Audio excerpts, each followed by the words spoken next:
5 things I wish I knew while I was playing No Rest for the Wicked. Before we get into that, if you like my content, leave a like, consider subscribing. I also stream over at Twitch at 6 p.m. Eastern Standard Time. So if you ever want to catch me live, you can. I'll leave the link down in the description box below. Without further ado, let's get into the video. First tip is realms. How do realms work? Basically, they just allow you to reset the world. So when you first start the game, you're going to go through the prologue. Now don't worry, the other 2 realms you're not going to need to do the prologue. You're going to be in Sacrament, and then you're going to explore, run to your first boss, and now that's when the realm system becomes important. Because boss drops this, it's not something you collect, it's just given to you, Anchor.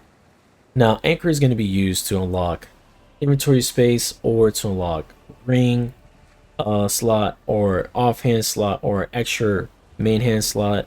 Now, to be frank, I don't like this system, but this is the system. So once you beat the boss the first time, and get the first anchor and use it for wherever slot you want to use it for, do it 2 more times in your other 2 realms. So that way, altogether, you're getting 3 right in the beginning of the game. And then I suggest using at least 2 of the anchors to get more resource slots because you're going to be collecting a lot of it. It's prevalent in the world. It's more prevalent than gear dropping. Gear does drop, and it drops often, but you're not going to be fighting enemies that much. Well, when you do reset the world, you will be then. But most of the time, you're either going to be wearing the gear or selling the gear. So it's not going to be a problem in terms of managing that inventory. But that's how you want to pretty much use realms. Now, we're going to be going on to the second tip. Second tip is going to be about stats. Now, it's permanent. Right now in the game, there's no way to reset your stats. I wish I knew that, because there's some cool weapons that you could get later on during the game, and I can't use it now because it's hard it's not hard, but it takes time to level up, and you get 3 stats per level up, so it's not a lot. With that being said, stats are permanent, can't reset. Now let me show you some of the gear that I got. So right off the back, I'll show you 3 legendary weapons. You got a bow here. As you can see, you need 42 dexterity. So to use some of these things, you need a lot into that particular stat. Then you get the great sword, which you get fighting the first boss. You don't need that much, just 11 strength. And if you want to use shield though, you need 28 strength.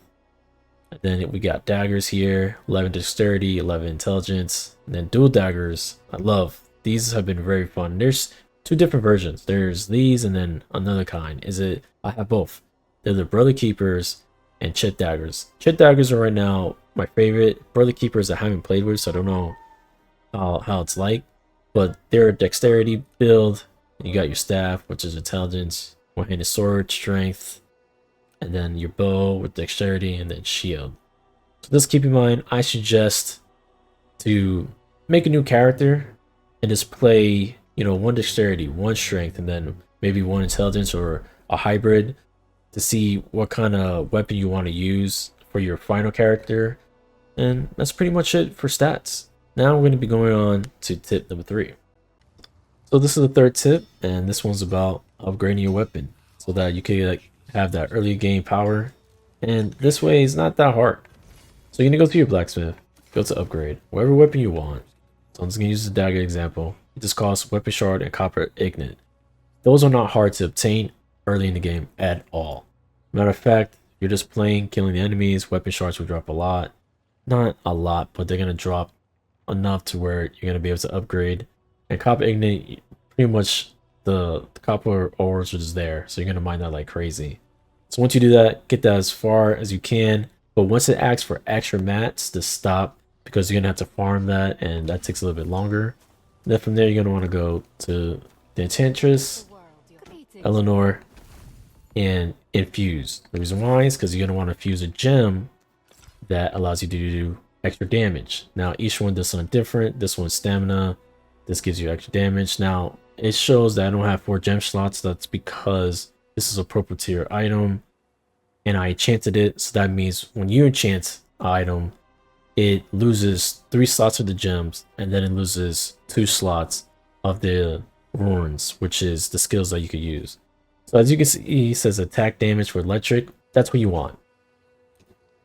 Now, I don't suggest enchanting in the beginning because it's random.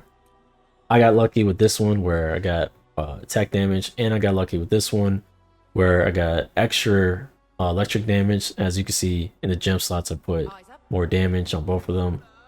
I don't suggest this. I did this because I had a lot of silver, had a lot of money laying around.